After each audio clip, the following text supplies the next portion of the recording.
కుంభరాశి వారికి ఆదాయం 2, వ్యయం 8, రాజ్యపూజ్యం 4, అవమానం 2. కుంభరాశి వారికి ఈ సంవత్సరం చాలా బాగుంది. ఈ రాశి వారికి జన్మరాశిలో రాహు, ద్వితీయంలో శని, పంచమంలో గురువు, సప్తమంలో కేతువు.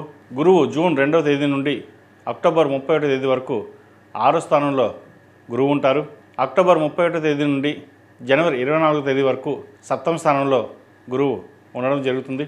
అదేవిధంగా డిసెంబర్ 5 నుండి వ్యయంలో రాహువు, షష్టమంలో కేతు సంచారం, ఈ ముఖ్య గ్రహాల స్థానాలను అనుసరించి ఈ సంవత్సరం రాశి ఫలితాలను తెలియజేయడం జరిగింది. జన్మరాశిలో రాహు సంచారం వల్ల వృత్తి ఉద్యోగాల స్థానచలనం, ఉద్యోగంలో ట్రాన్స్ఫర్, భార్యాభర్తల మధ్య సఖ్యత లోపించడం, వివాహ జీవితంలో ఒడిదుడుకులు అనేవి ఏర్పడతాయి. సంవత్సర ప్రథమార్థంలో గురుగ్రహం అనుకూలత వల్ల ఆర్థికంగా అనుకూలంగా ఉంటుంది.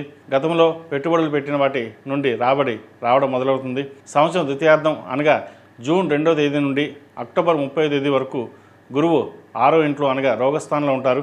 దీనివలన వృత్తిపరంగా పోటీతత్వం పెరుగుతుంది. శత్రువులు అధికంగా ఉండే అవకాశం గోచరిస్తుంది. అక్టోబర్ 31 తర్వాత గురువు సప్తమ స్థానంలోకి మారుతారు. ఉద్యోగం మారాలనుకునే వారికి ఉద్యోగంలో స్థిరత్వం లభిస్తుంది. ఈ రాశి వారికి ఏలినాటి శని నడుస్తుంది కాబట్టి సంవత్సరం మొత్తంలో 8 శనివారాలు శనికి తైలాభిషేకం చేయించడం, ఆంజనేయ స్వామి వారికి ఆకుపూజ చేయించడం, అదేవిధంగా వడమాల సమర్పించడం చెప్పదగినది.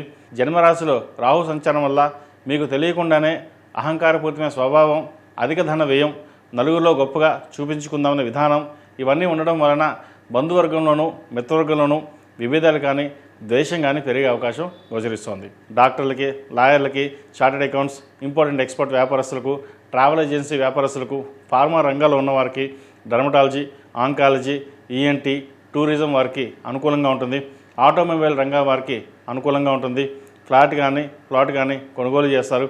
విద్యార్థులకు విద్యా అవకాశాలు మెరుగుపడతాయి. విదేశాలకు వెళ్ళే వారికి అక్టోబర్ తర్వాత అనుకూలంగా ఉంది. H1B, గ్రీన్ కార్డ్ ప్రయత్నాలు కలిసి వస్తాయి. శని వీరికి ద్వితీయంలో బలంగానే ఉన్నారు.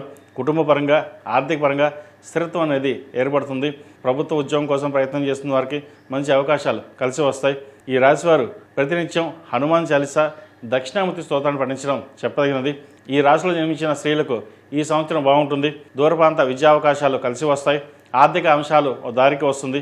పొదుపు పథకాలు ప్రాధాన్యత ఇస్తారు. భూ సంబంధించిన క్రయ విక్రయాలు లాభిస్తాయి. స్థిరచరాస్తులు కొనుగోలు చేస్తారు. సంఘంలో మీ మాటకు విలువ పెరుగుతుంది. కొత్త ఆలోచనలు, నిర్ణయాలు కార్యరూపంలో పెడితే సత్ఫలితాలను ఇస్తాయి. ఉద్యోగం మారడానికి చేస్తున్న ప్రయత్నాలు సానుకూలపడుతుంది. వివాహ ప్రయత్నాలు చేస్తున్న వారికి ఎప్పటి నుండో వివాహ సంబంధం చేజారిపోయిందనుకున్న వారికి మంచి సంబంధం కుదురుతుంది.